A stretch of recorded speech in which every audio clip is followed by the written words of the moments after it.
前2天买了好多芒果，一下子吃不完，那就用芒果做一个特别好吃而且 Q 弹的芒果软糖。准备2个大一点的芒果，先把芒果肉给取出来。最方便的就是把它一切2半，用勺子把芒果肉给挖出来。这里我们需要200克芒果肉，放进破壁机里边，不需要加水，直接给它启用果蔬键打成泥。打好后先放在一个盘子里边备用。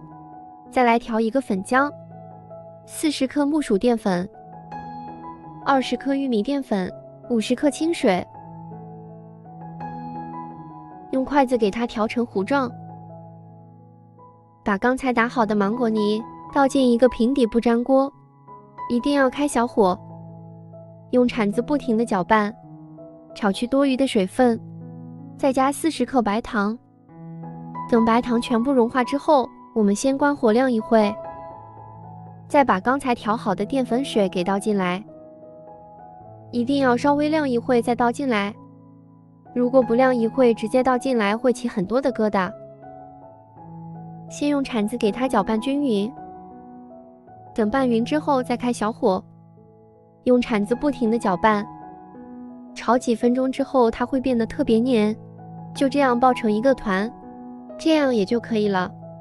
我们把面团给拿出来，放在铺了油纸的模具内，再用油纸给它包裹一下，按平。等不烫了，放在冰箱冷藏3个小时。冷藏好后，我们把它拿出来撕去油脂，用刀再给它切一下，先给它切成一个大长条。